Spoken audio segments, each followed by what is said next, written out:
Hi, so we are about to begin our reading for our first virtual meeting next Wednesday on Zoom. We're either reading Always Running by Luis Rodriguez or we're reading Black Ice by Lorraine Carey. And regardless of what book you're reading, we're doing 2 chapters a week. So today I'm making this video after our first Zoom meeting, which went very well, so thank you.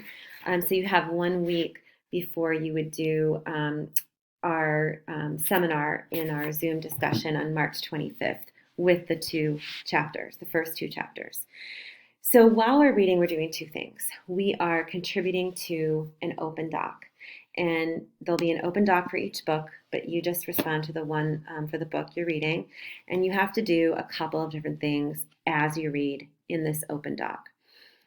This works better for the group if you record your responses to the open doc right away. So if I'm reading and I have a response here, it says find a probing question, right? If I have a probing question on page 2, I'm not going to wait until the very end of the 2 chapters to put this in. So definitely have this open while you're reading and put the question in as soon as you have that question. And I say that because if you wait to add all your questions, it isn't going to be like this conversation with the group. It's because people are going to do it so late. So this will only work as a virtual Google Doc conversation if people are putting in their responses right away. That's the biggest takeaway here. So I see this comment. Obviously, Shamari did not write this as I just created it, but I wanted you to get a sense of what it'll look like. And so you can give yourself a color if you want. Like if Shamari wants to be pink, then she's taken pink and no one else can have pink. That helps sometimes to know, if Trinity is red, then no one else can have red. It's always Trinity. That works, but if not, don't worry about it. Do definitely put your name. I need to see your first name and your first letter of your last name at least for full credit so that I can give you credit. So your job here is to write a minimum of 3 original responses below, and I'm asking this week for probing and clarifying questions. So this will be different each week, but this is our focus for what's due on March 25th. And we know what these are. We spent all year working on them, and I've left a little note for what probing questions are. Basically, there's not just one single response to a probing question, and that's what's so exciting and great about it, is that it varies depending on the perspective of the person answering or responding to the probing question. But we also have clarifying questions, and clarifying questions will have a factual, definite, specific response. So your job is to write, actually I'm going to make it 4 because 3 is too easy. So 4 original. So you could do 2 probing and 2 clarifying. If you want to do 4 probing, that's fine if you don't have any clarifying. But I do, as I think of this while I'm talking, this week I do want you to have at least 2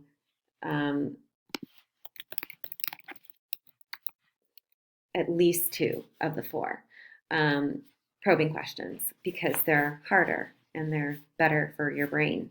Okay, so I'm looking at this. My second piece is that I'm going to comment with a question or observation on 3 other people's responses.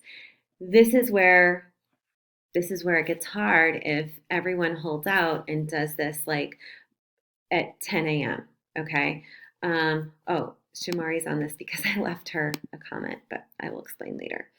Okay. So please, again, do this as we go so that people can actually make this part work. So comment with a question or observation on 3 other people's responses. Comments are graded on professionalism and academic language. So remember that as you're commenting. And comments are not good. Comments are not, that's great, that's good, or nice, because we want a comment that's going to push the person's thinking. It's actually more like feedback, right? We want a comment that is going to get that person to understand something differently or be like, oh, yeah, I get it now.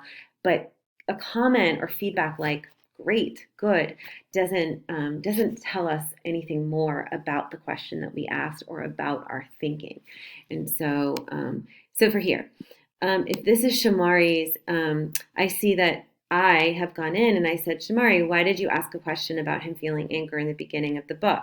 And then Shamari will say, Jana, or, I asked this question at the beginning of the book because I felt, and then I'm going to say, thank you, I never thought of that before.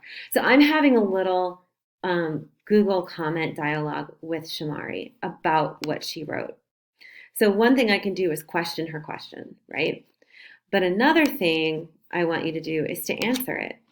So, Shamari, I think he feels anger when he blank because blank. Okay? Obviously, I'm going to write what I think, and I'm going to comment. So maybe someone is going to come in, maybe Ronald is going to come in and say, I disagree.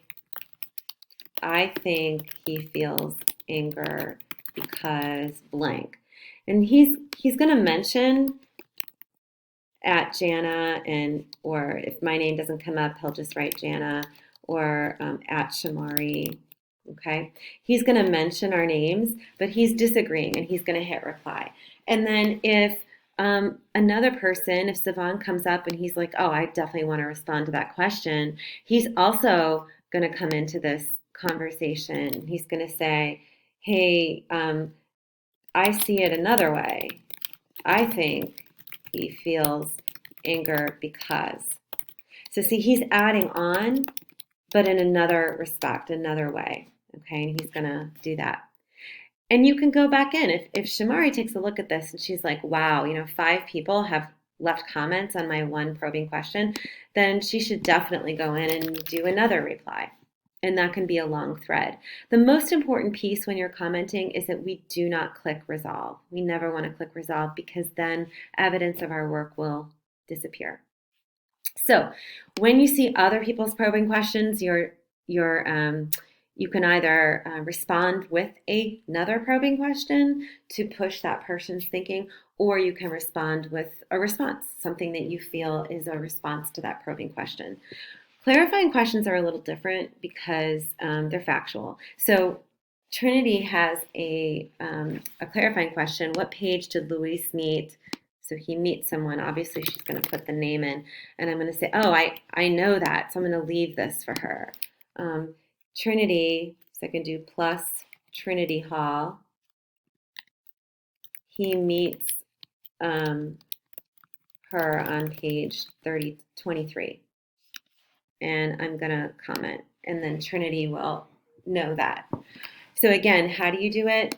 You highlight, you click the plus caption. You then would click at, and then the person's name. So, right? If you can't find their name, you would just write the name in. And that person will come up. If you've emailed them, if you haven't emailed them, that person isn't going to come up. So just do your best to involve them in that by writing their name. That's the polite thing to do. And then clarifying questions are a lot easier to answer because they're factual and they don't require the back and forth.